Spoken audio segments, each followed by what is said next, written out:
silakan. Iya, Assalamualaikum. ya. Iya. Mbak silakan duduk dulu. Iya, Mbak.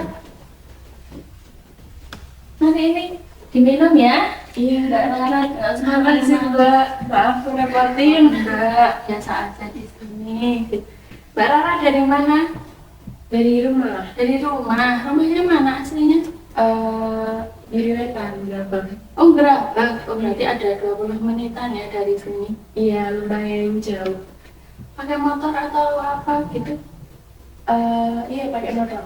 Pakai motor. Iya. Udah berani ya. Iya, Belajar motor alhamdulillah. dari kapan? Dari SMP. Dari SMP. Iya. Masya Allah. Hati-hati ya. Iya, Mbak. Udah punya SIM belum? Udah. Udah. Alhamdulillah ya. Ini Mbak Rara, kalau boleh tahu udah ini ya, kalau dengar-dengar udah lulus. Oh iya, baru lulus tahun ini. Terus ini apa? Daftar-daftar gitu, lanjut kuliah atau apa gitu? Iya, udah lanjut kuliah, tinggal registrasi kalau aja. Masya Allah. Terus ambil di mana? Ambil di Untidar, Tidak. Ya. Jurusan apa itu? prodi pendidikan bahasa Inggris. Masya Allah. Semangat terus ya. Iya Mbak, makasih. Supaya lancar terus nanti kuliahnya. Amin. Semangat ya. Iya. Silahkan diminum dulu. Iya Mbak. Nggak apa-apa, nggak usah malu-malu. Iya nanti minum. Mbak Rara pernah ikut apa namanya konseling seperti itu? Oh, kalau konseling gitu pernah sih waktu SMA. Kan biasanya kalau mau lulus terus ada mau apa namanya lanjut kuliah gitu kan pasti udah beda kayak pas SMA gitu atau Iya. pas SMP udah mulai menjurus, udah menentukan kayak masa mencari jati itu udah kayak udah selesai gitu ya. Jadi kita harus udah tahu minatnya di mana. Nah, tapi saat itu kan saya belum tahu gitu minat bakatnya mau gimana. Terus dibantu sama guru BK gitu di sekolah konseling.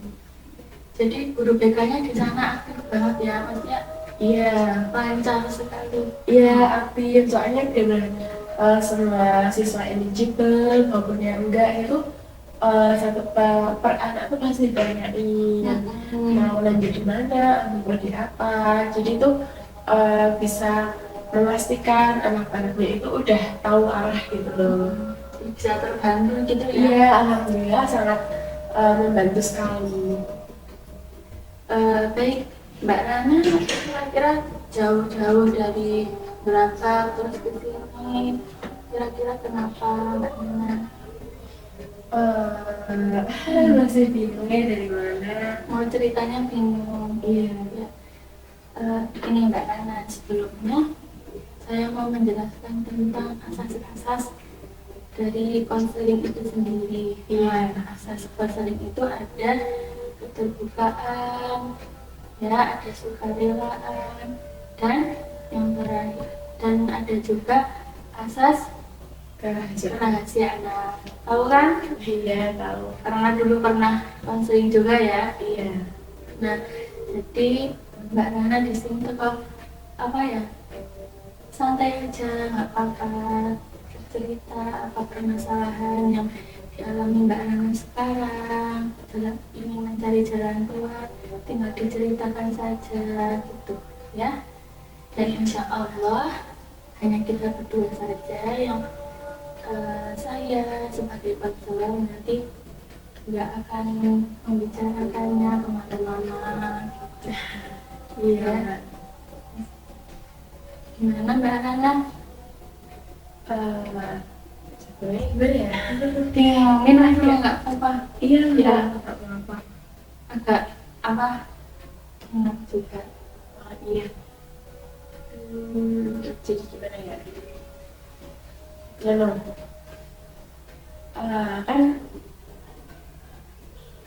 ini kan saya udah lulus kuliah, udah lulus kuliah, lulus SMA.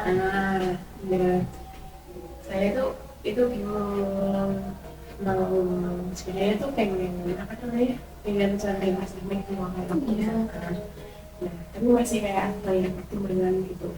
Jadi tuh dulu waktu lulus SMP itu kan COVID ya. Sekitar tahun 2020 mungkin, dan itu benar-benar lagi kayak awal-awal gitu. Nah itu kayak karena sebelumnya kan udah pasti SMP-nya, karena SMP-nya jauh juga, sekitar berapa ya, 15 kilo mungkin ya, itu saya naik angkot. Nggak dianterin gitu. Kalau berangkat dianterin, tapi kalau pulang itu kadang pulangnya kadang nggak menentu. Jadi tuh harus apa ya, harus pulang sendiri, apalagi kan orang rumahan pada sibuk semua gitu loh, bukan ibu rumah tangga yang emang apa namanya bisa selalu standby antar jemput gitu. Jadi itu apa namanya, mesti juga dia sampai di rumah capek gitu loh. Dan sebenarnya antara kalau dibilang seneng COVID tuh sebenarnya ada senengnya juga, walaupun tuh kadang susah harus online gitu. Senengnya tuh karena itu bisa rebahan terus setelah kayak war is over, apalagi kalau dengar waktu itu ujiannya tuh nggak ada ujian, tinggal lulus, nggak usah ujian sekolah, langsung intinya lulus aja tanpa perjuangan ya. Tanpa perjuangan ya. Kalau misal seandainya nggak ada, itu kan pasti kita juga kayak mesti persiapan juga, dan itu kayak melelahkan sekali ya. Banyak les-les lah ya tentunya. Terus akhirnya di rumah tuh udah kayak anak zona normal gitu loh. Karena ya itu yang sebelumnya itu aktivitasnya ya sangat melelahkan, terus tiba-tiba dikasih waktu rebahan terserah, kayak nggak ada yang apa ya, nggak ada yang nyuruh apa namanya, kalau soal biasanya pulang nggak jalan kaki panas-panasan ya di rumah mah enak tinggal tiduran rebahan. Nah tapi karena saya kan sebelumnya anak pertama, dan saya juga punya adik yang lumayan jauh jaraknya, karena masih kecil juga, jadi kayak masih suka main-main gitu loh. Dan walaupun jadi tuh kalau misalnya waktu COVID itu enggak gabut gitu loh, karena anak kecil kan lagi seneng-senengnya main. Nah tapi itu yang jadi problem itu malah waktu itu ya itu karena saya terlalu nyaman dengan terus, sedangkan orang tua saya, ibu saya itu kan orangnya tegas gitu ya. Jadi tuh semua tuh harus tata rapi, tersusun, terstruktur gitu ya. Terus intinya tuh jangan monoton lah, masa tiduran terus tahan, kalau nggak ya main HP gitu kan. Nah ini juga harus paling nggak bersih-bersih rumah atau ngapain gitu kan. Terus kayak ya paling nggak bantu-bantu gitu. Nah tadi saya tuh kayak ngerasa tuh capek lah ya, walaupun gabut ya emang iya gabut pengen cari kegiatan, tapi entah kenapa kalau kegiatannya kayak nyapu ngepel gitu nggak dulu deh. Kenapa? Sepertinya sangat apa ya, kayak males banget, ini kayak melelahkan gitu loh. Nggak mau kegiatan tapi kegiatan yang apa ya, yang nggak melelahkan gitu. Itu kan waktu COVID ya. Iya. Terus kegiatannya apa bang? Selain dari Mbak Rana itu sendiri ketika melihat rumahnya kan? Ya kalau misal jadi tuh emang mungkin saya agak keterlaluan ya dulu. Soalnya bener-bener kayak yang penting masih enak ditempatin gitu ya. Ya terus akhirnya mulai dari itu ibu saya mungkin udah mulai kayak apa ya, sangat jenuh gitu. Nah setelah itu saya juga bingung SMA-nya mau kemana gitu kan, ini gimana itu. Akhirnya mungkin sebulan atau 2 bulan sebelum PPDB gitu kan, kayak yang SMA negeri itu kan udah kayak diatur, udah diatur dari provinsi kan. ada jalur kayak jalur zonasi, prestasi, terus apa itu dan teman-temannya itu. Nah, tapi saya kayak masih agak malas gitu loh.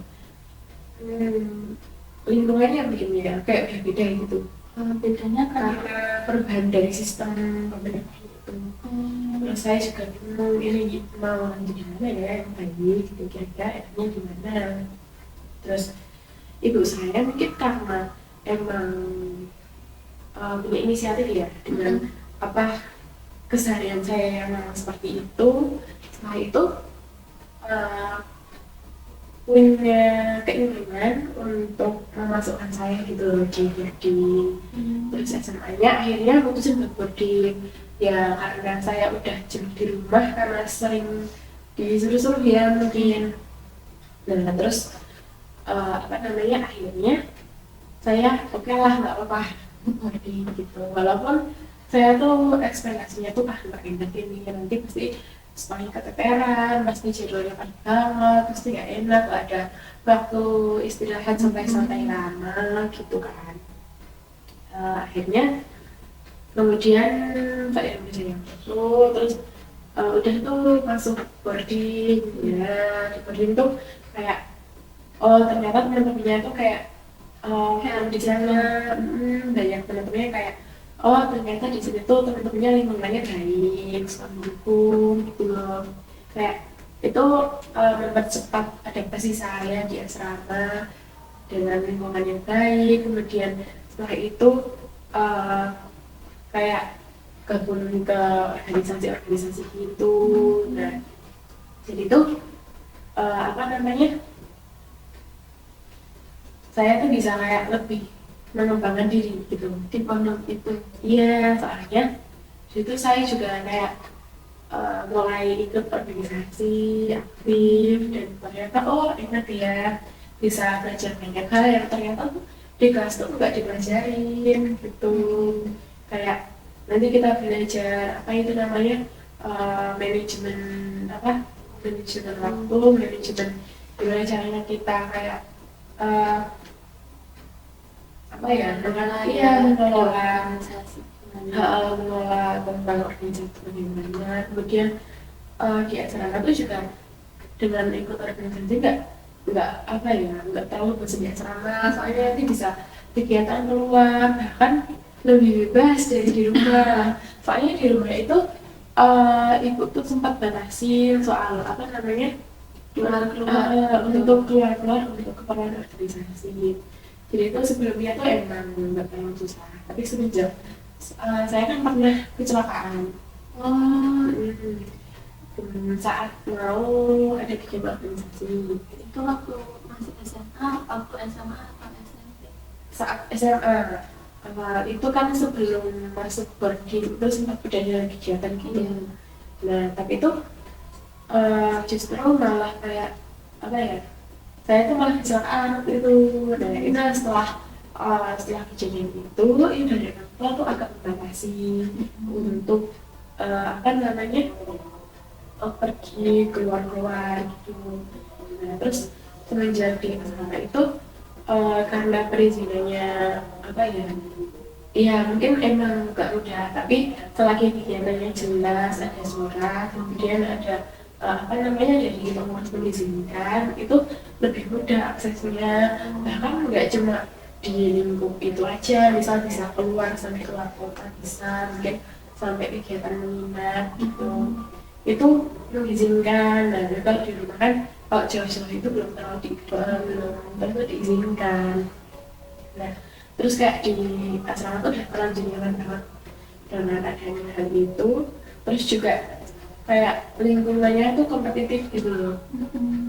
Soalnya dari teman-temannya itu tuh saling mendukung, saling support gitu. Soalnya misal mau UAS nih, walaupun hari-hari biasa tuh emang ini jujur aja kok belajar.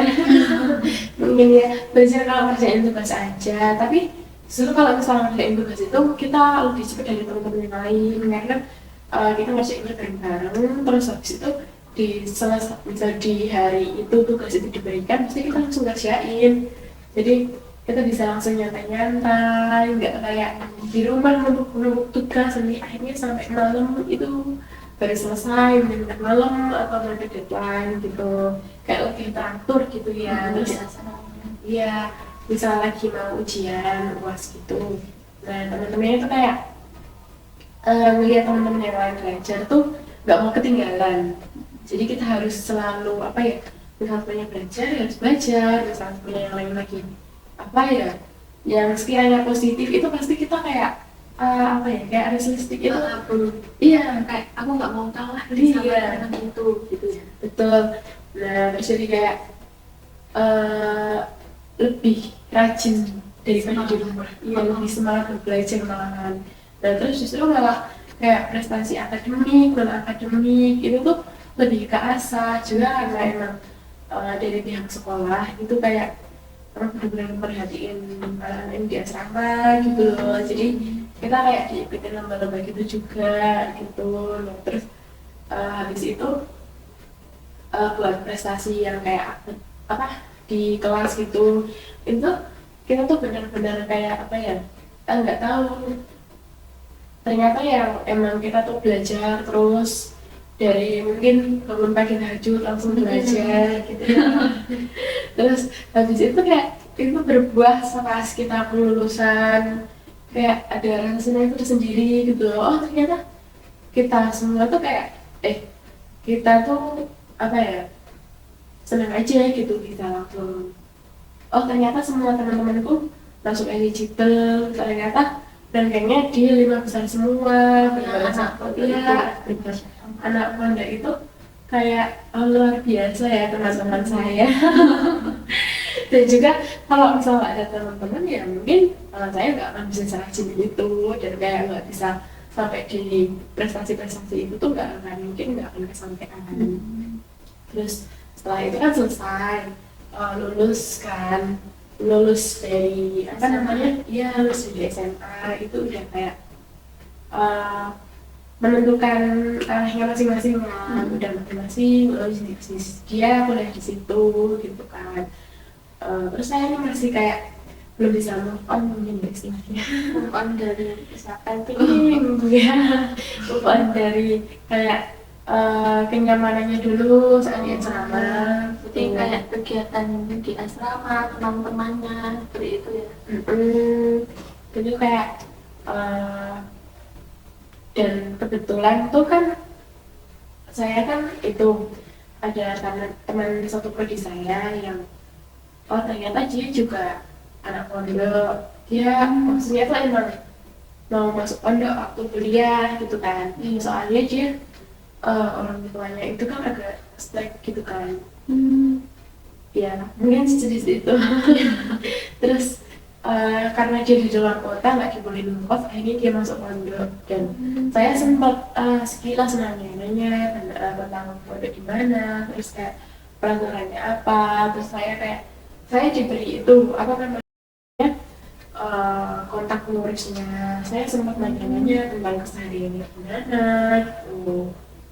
Nah terus apa namanya, saya tuh sempat pengen udah ada niat buat masuk ke sana juga, karena emang kalau misalnya di rumah juga itu mungkin sebenarnya setelah dari selesai pondok itu saya sudah kayak jadi rajin di rumah gitu loh. Emang benar ternyata ibu saya tuh dulu tuh bener sih masukin saya di sana, soalnya terus setelah saya lulus itu di rumah tuh jadi kayak ada inisiatif gitu loh, buat kayak oh pagi itu harus kayak bantuin ibu apalah cuci piring, kayak kegiatan-kegiatan di rumah gitu. Nah terus ya mungkin ibu saya kayak juga senang juga karena udah ada perubahan gitu kan. Nah terus saya tapi juga di samping itu masih sering apa ya, dibatasin kalau mau keluar juga. Oh, karena kamu juga anak organisasi gitu ya. Iya. Terus apa namanya, mau kalau udah bilang sama ibu tentang ya sebenarnya cerita aja sih, ada teman seperti saya yang di situ dicerita di situ sama ibu saya gitu kan. Nah itu ternyata respon ibu saya itu eh, kan saya udah tahu tuh, terus ibu saya tuh bilang kalau misal nggak terlalu menyarankan, soalnya ibu saya terus bilang tapi kayak itu sih pukul gitu. Jadi ceritanya itu Mbak Rana tuh sebenarnya pengen mondok setelah Iya, mondok sambil kuliah iya. gitu. Terus mau minta izin ke orang tuanya. Terus dari orang tuanya udah sempat izin belum Mbak Rana? Belum. Belum. Iya. Soalnya karena dari apa namanya masih ragu karena waktu cerita itu kan itu respon itu pasti kayak gitu, pasti kayak kurang apa ya, Enakan. iya kurang mengenakan, kayak ya belum yakin aja gitu. Tapi kalau dari Mbak Rana udah bener-bener pengen mondok gara-gara waktu kemarin itu. Iya. Soalnya enak gitu kayak di sana juga banyak belajar gitu kan ya, terus kayak sering ketemu orang-orang tua gitu. Saya tuh seneng kalau ada orang tua ngomong, ada kayak ngasih nasihat gitu, saya enak didengar. Kayak apa ya, eh, bisa jadi pegangan saya gitu loh. Kira-kira Mbak Nana ini pengen ngomong nggak sama orang tua sebenarnya? Sebenarnya pengen sih. Tapi ada rasa takut atau gimana? Iya, belum ya, apa ya, belum yakin gitu. Kalau nih, nanti saya beli apa kursi, nah nanti dibayangkan ya. Saya ambilkan kursi dulu ya.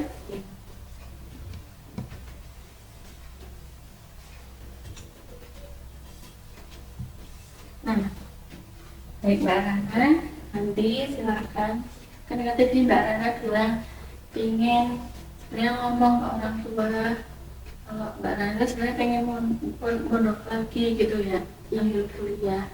Mbak Sarah, nanti bayangkan di sini kita akan bermain dua tokoh ya. Di dua tokoh yang pertama Mbak Rana itu sendiri, yang kedua Mbak Rana biasanya kalau berkomunikasi sama ibu atau bapak?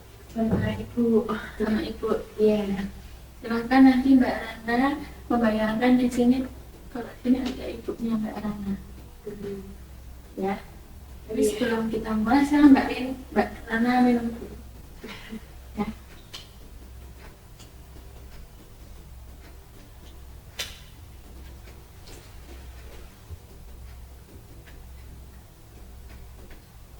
Sudah lega belum? Iya. Sudah berani?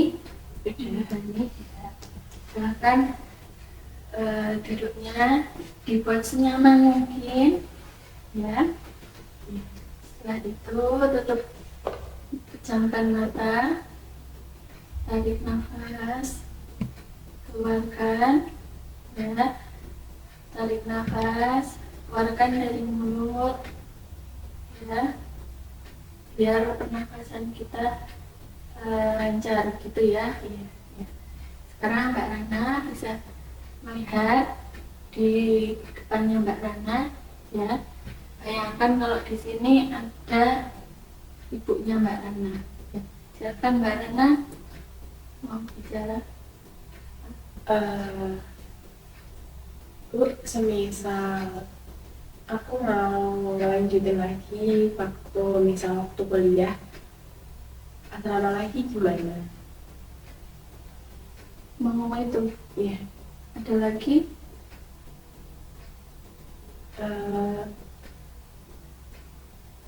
Soalnya udah gitu aja. Takut? Iya. Ya. Coba sekarang menurut Mbak Rana tanggapan ibunya itu seperti apa? Dari apa yang Mbak Rana tadi bilang ke ibunya? Mungkin ibu bakal jawab dulu ya. Ibu masih kurang yakin soalnya kan kuliah itu kan udah beda sama kayak sekolah. Enggak kayak sekolah, pasti kuliah bakal lebih sibuk, terus kesehariannya juga bakal beda gitu. Nah, apalagi kalau misal sambil mondok itu udah kayak terjadwal, apakah jadwal kuliah bisa menyesuaikan jadwal pondok, apalagi bukan anak organisasi gitu, pasti nggak mungkin waktu kuliah bakal kumpul-kumpul lagi, bakal kumpul-kumpul gitu. Kayak kuliah pulang gitu. Terus juga apa, intinya belum apakah benar-benar bisa menyeimbangkan antara masuk pondok sama kuliah atau sama sambil kuliah gitu. Tadi jawabannya ibunya Mbak Rana ya. Nah, terus dari Mbak Rana, kan ini Mbak Rana mau meyakinkan ibunya kalau emang benar-benar Mbak Rana mau mondok. Mbak ngomong sama ibunya, Mbak Rana benar-benar mau meyakinkan kalau ke ibunya kalau Mbak Rana bisa mondok sambil kuliah. Jadi gue di sana tuh udah kayak sering-sering info gitu Bu. Udah sering sama pengusaha di sana, udah cerita katanya juga banyak kok mahasiswa yang di sana juga. Jadi pasti kalau mereka bisa, aku tuh juga masih bisa. Intinya kadang tuh nggak seperti apa, nggak seburuk ekspektasi gitu. Soalnya kan kalau kita nggak pernah nyoba kan kita nggak pernah tahu gimana hasilnya. Kira-kira ibu bakal membolehkan atau tidak setelah meyakinkan ibu? Tapi coba deh misal dipikir lagi juga, kan juga mungkin apa namanya, mungkin bisa, tapi coba apa nggak lebih enak di rumah kan, apa namanya, makan terjamin, apa nyuci itu pasti udah apa, udah dicuciin gitu kan. Dan yang pasti juga di rumah tuh masih bisa kayak bantu-bantuin ibu gitu kan. Di sini juga adik masih kecil juga, pasti juga bakal repot gitu. Kalau di rumah kan ada yang, kalau misal nggak di asrama tapi di rumah kan masih bisa bantuin gitu. Nah, baik. Tadi setelah ibu tahu bahwasanya ibunya Mbak Rana ya, ini dari menurut Mbak Rana, ketika ibunya Mbak Rana menjawab seperti itu, menurut Mbak Rana, ibunya Mbak Rana itu seperti apa? Pengennya Mbak Rana itu seperti apa?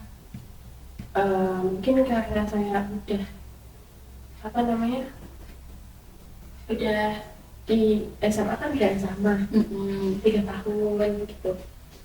Nah itu tuh udah lumayan lama ya mungkin.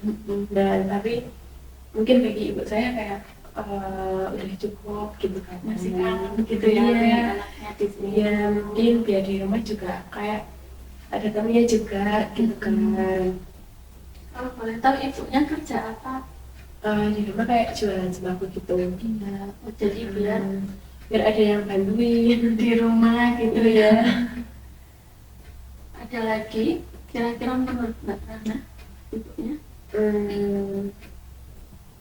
Mungkin itu ya, apa namanya, ibu saya emang mas udah mungkin karena udah ngerasa kan saya di rumah udah cukup lama juga ya, kayak udah enak anaknya di rumah, Bantu. iya bantuin, jadi kayak agak susah mau lepas lagi Ya. Jadi itu mungkin nanti Mbak Rana ketika tadi kan Mbak Rana sudah praktek di sini. iya. Ngomong langsung. Ketika nanti sampai di rumah, apa Mbak Rana akan benar-benar menyampaikan ke ibunya ketika bahwasanya Mbak Rana itu pengen mondok, ingin menyampaikan? Iya, gitu. mungkin masih mungkin ya, Iya, insya Allah ya. iya, insya Allah. Semoga nanti apa, dan nanti Mbak Rana juga harus siap sama keputusan orang tua juga. Dan kalaupun Mbak Rana mau apa, tetap mondok, diberikan apa apa sih sebenarnya seperti yang diinginkannya, itu dibicarakan baik-baik dengan orang tua seperti itu ya. Iya, Mbak. Ada pertanyaan nggak? Udah, Mbak. Mungkin nanti kalau ada pertanyaan bisa saya hubungi Mbak Devi lagi. Jadi Mbak Rana silahkan nanti kalau kira-kira mau ada pertemuan lagi nggak?